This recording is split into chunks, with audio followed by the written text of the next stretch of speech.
কপিলপুর গ্রামে আবিদ ও সাবিত নামে দুই ভাই বাস করত। দুই ভাই মাঠে ফসল চাষ করে বাড়িতে এনে ভাগাভাগি করে নিত। ফসল চাষে আবিদ খুব আলসেমি করত, কিন্তু সাবিত খুব পরিশ্রম করত।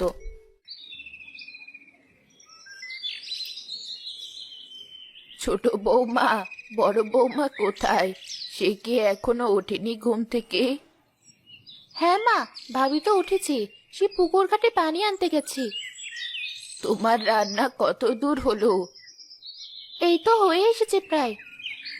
রান্না শেষ হলে তুলাগুলো রোদে দিয়ে আমাকে একটা নরম নরম বালিশ বানিয়ে দিও তো।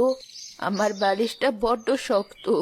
এখন আর শক্ত বালিশ যেন মাথায় দিতে পারি না, মাথাটা খুব ব্যথা করে। আচ্ছা মা, দিব। একটু পরে আমি তুলোগুলো রোদে দিয়ে দিচ্ছি। গিন্নি, রান্নাটা কি এখনো শেষ হলো না? হ্যাঁ হয়েছে, তুমি একটু বসো, আমি এখনই খাবার আনছি। না গিন্নি, আমার এখন বসার সময় নেই, এসে খাবার খাবো। গরু দুটোকে খেতে দিয়ে গেলাম, তুমি মায়ের কাজে একটু সাহায্য করো। বেশ, খোকাকে ডাক দিয়ে সাথে করে নিয়ে যাও। না, আজ মাঠে বেশ খাটুনির কাজ। পুরো জমিটা ভালোভাবে চাষ দিয়ে তবেই ফসলের বীজ বপন করতে হবে। বাবা, আবিদকে ডাকিসনি? ওকেও ডেকে নিয়ে যা। মা, সেই সকাল থেকে ভাইকে ডাকছি, কিন্তু কিছুতেই উঠছে না। এত ডাকাডাকির থেকে নিজে কাজ করাই ভালো। একার কত পরিশ্রম করবি বাবা? বড় ছেলেটা আমার বেশ অলস। অন্যবার তো একটু হাতে হাতে কাজ করে, কিন্তু এবার সে কিছুতেই যেন কাজ করতে চাইছে না। আচ্ছা, আমি গেলাম মা। বেশি রোদ চড়ে গেলে কাজ করতে বেশ কষ্ট হবে।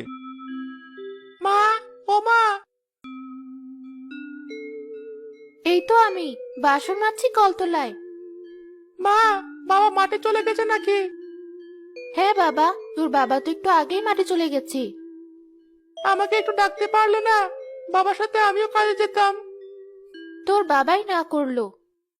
এদিকে আমেনা পুকুর থেকে পানি এনে দেখলো তার সন্তান স্বামী এখনো কেউ ঘুম থেকে ওঠেনি। কি সাংঘাতিক ব্যাপার! এরা বাবা ছেলে আমাকে পেয়েছেটা কি? যেমন বাবা তার তেমন ছেলে, শুধু বসে বসে খাওয়া। কোনো কাজে যদি আমাকে একটু সাহায্য করে। বাড়িতে কোনো বাজার নেই, তবুও আলসেমি করে হাটেই যাচ্ছে না। মা, সকাল সকাল এত বকছো কেন বলো তো? রোজ সকালে উঠে তুমি এমন বক বক শুরু করো। সকাল হয়েছে কখন, সেদিকে তোদের কোনো খেয়াল আছে? খেয়াল যখন হলো তখনই তো উঠে এলাম। কি যে বলো তুমি! পোড়া কপাল আমার! সকালে ঘুম থেকে উঠে বাসি কাজ গুছিয়ে রান্না করতে কতটা সময় লাগে। হাঁস মুরগি গরুগুলো খাবারের জন্য ডাকাডাকি শুরু করবে। তোরা কি পারিস না আমাকে একটু সাহায্য করতে? বাবাকে ডাকলেই তো পারো, রোজ রোজ আমাকে বকাবকি শুরু করবে। আর ভালো লাগে না। নবাবের ছেলে নবাব বের হলো। দাঁড়া, আজ এদের একদিন কি আমার একদিন।